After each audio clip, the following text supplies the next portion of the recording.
Regresamos a Bogotá, Colombia, con la señora Elvira Leonora Arrizabalaga. Ella es víctima del Club del Nogal. Su hijo, Andrés Ruiz, murió en el atentado ese fatídico 7 de febrero. Una de las, digamos, de los planteamientos, señora Elvira, que han hecho diferentes sectores a propósito de ese atentado que acabamos de contextualizar, de refrescarles un poco la memoria, no solamente a los colombianos que vivieron en esa época o tuvieron que presenciar ese atentado terrorista, sino quizás a muchos televidentes que para ese entonces eran muy jóvenes y de pronto no entienden la magnitud que tuvo este atentado contra el Club del Nogal. Señora Elvira, ¿usted cree que esto es un insulto, una burla contra las víctimas, tal y como lo plantean algunos sectores políticos en Colombia? Bueno, yo creo que después de ese dolor tan grande que sucedió a muchas de las personas que estuvimos ahí, estamos en un proceso de paz y nosotros queremos la paz y eso se consigue a través del perdón, pero ese perdón se da siempre y cuando haya un acto de contrición y haya arrepentimiento por parte de las personas que nos causaron ese dolor. Sin arrepentimiento, pues uno no puede dar perdón. Señora Elvira, ¿usted esperaba que quizás la persona que fue el victimario principal, en este caso de la muerte de su hijo, usted esperaba que su final fuese este?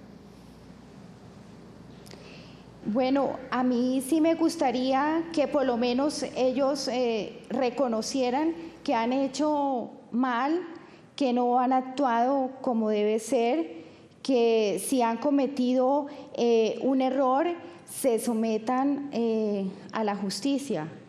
No una justicia con venganza, sino una justicia para que ellos cambien y se les quite esa ceguera espiritual que han mantenido. Sigifredo, ¿cuál es su opinión en lo que tiene que ver con lo que plantea la señora Elvira frente a la justicia? Usted en su caso de víctima directa, alias El Paisa, ¿usted qué tipo de justicia esperaba para la persona que por un lado lo privó de la libertad tantos años y por el otro, de alguna manera, determinó la muerte de sus compañeros? Bueno, en primer lugar, yo creo que perdonar no implica renunciar a los reclamos de justicia, de verdad, de reparación, de exigencias de no repetición que tenemos que hacer las víctimas siempre. Pero también creo que hay que sacrificar algo de justicia y priorizar, por ejemplo, la verdad, priorizar la reparación. También creo que la primera consecuencia de una guerra es la polarización y la única forma de superar la polarización es haciendo pedagogía para la paz, explicando, por ejemplo, este tema de la justicia transicional, que es muy complicado. ¿Cómo se le explica, por ejemplo, a la sociedad que entienda que alguien que se robó un caldo Maggi pagó 3 años de cárcel y esos señores que han cometido todas las barbaridades del mundo no van a pasar un día efectivo de cárcel? Eso es muy complicado. Pero también hay que decirles que lo importante, más que el dolor de las víctimas, lo importante es que las nuevas generaciones no vivan un país tan violento y lleno de barbarie como nos tocó vivir a nosotros. Tenemos que sacrificar algo de justicia para que las nuevas generaciones se encuentren un mejor país. Entonces, este paso, así nos duela, así sea difícil de tragar, es un paso necesario para la terminación del conflicto. Y quiero agregar algo más sobre el tema del perdón.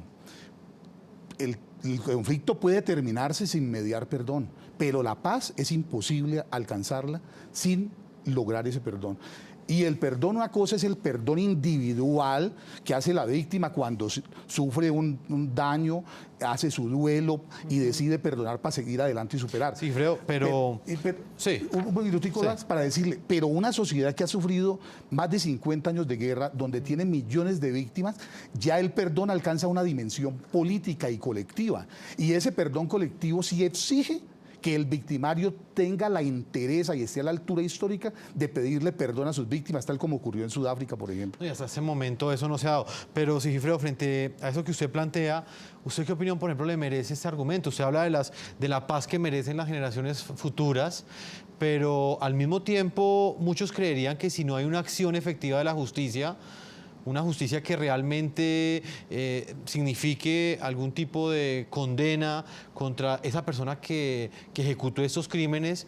En el futuro posiblemente otros también van a ejecutar esos mismos crímenes, luego van a argumentar fines políticos y serán perdonados solo por el hecho de que confiesen verdad, que ese es el planteamiento que hace la justicia transicional, que si hablas el paisa, mañana confiesa la verdad de sus crímenes, como usted bien lo dice, no va a pagar un solo día de cárcel.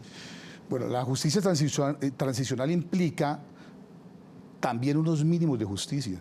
El Tratado de Roma es el logro jurídico más importante de la posmodernidad y establece unos mínimos de justicia, y esta Jurisdicción Especial para la Paz contempla algo que tal vez no se acerca a esos mínimos, que sí que no, y repito, perdonar no implica renunciar a esos mínimos de justicia. Lo que ocurre es que la sociedad entera, la que tiene que estar dispuesta al perdón, a la reconciliación y sobre el dolor de las víctimas, somos precisamente las víctimas quienes tenemos que decir, yo ya perdoné, e invitar a los que no han sido víctimas a que sean capaces de perdonar, para así construir una cultura y una ética que nos permita llegar a la reconciliación. Señora Berta Lucía, ¿usted qué opinión tiene? ¿Esperaba usted quizás este final para la persona que es responsable del atentado del Club El Nogal? Yo creo que en estos procesos uno no espera. A ver, yo le voy a decir, a mí me ha causado cierta curiosidad, admiración, y además he seguido de cerca el proceso de paz. Y de las cosas que me ha impactado es que, primero, estamos involucradas las víctimas; dos, la metodología que han llevado, y hay un estudio detrás. Advierto, yo no soy de ningún color político, no quiero sonar de ninguna tendencia. Lo único que yo sí sé es que yo soy víctima y no quiero esto que lo viva nadie más. Frente a esto no me lo esperaba, y además usted decía hace un rato que si yo sentía que si era una afrenta para las víctimas. Yo quiero plantear, yo siempre veo en este proceso de paz de que tiene que uno ver todas las orillas, la verdad por todos lados. Hay unos principios que han sacado, que es el principio de justicia, el principio de la verdad, la justicia transicional. Voy a tocar dos. El tema de justicia y de verdad, me parece muy importante que el paisa nos diga, voy a hablar por El Nogal momentáneamente, y a todas las víctimas que les ha tocado, oiga, ¿por qué nos puso la bomba? ¿A quién estaba dirigida? Yo sí quiero que a mí me digan, porque no era la población civil. Hay un principio en una guerra que a la población civil no se le toca. ¿Por qué nos tocó? Ahora, a él le pusieron un atentado, a él el Estado estaba protegiéndonos a nosotros, y por eso lo estaban buscando por cielo, mar y aire. Está muy bien que lo busquen. Listo. Pero entonces, como hay en un vaso, hay mitad lleno, mitad vacío, yo quiero mostrar la otra parte. La otra parte es, yo también quiero que el Estado me explique y nos explique a las víctimas del Nogal por qué no hicieron nada cuando este era, y se dice que era la segunda casa de Nariño porque el presidente Uribe permanecía allá.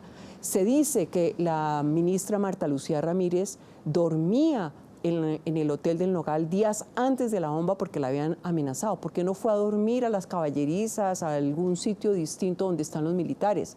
Entonces, si hubo un informante que dio una información contundente de que iba a haber un atentado y se la dio a la Fiscalía, ¿por qué no hizo nada la Fiscalía y el DAS? ¿Por qué la fiscal Zorrilla tuvo que exiliarse cuando dio una información sobre cuando lloraba y decía, oiga, es que yo recibí la información? Entonces, por eso es importante que la justicia sea a todo nivel y se sepa la verdad.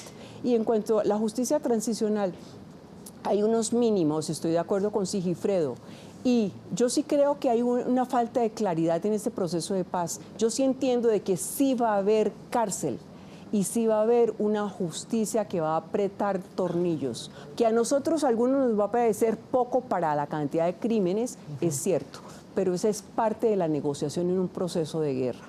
Entonces ahí lo dejo.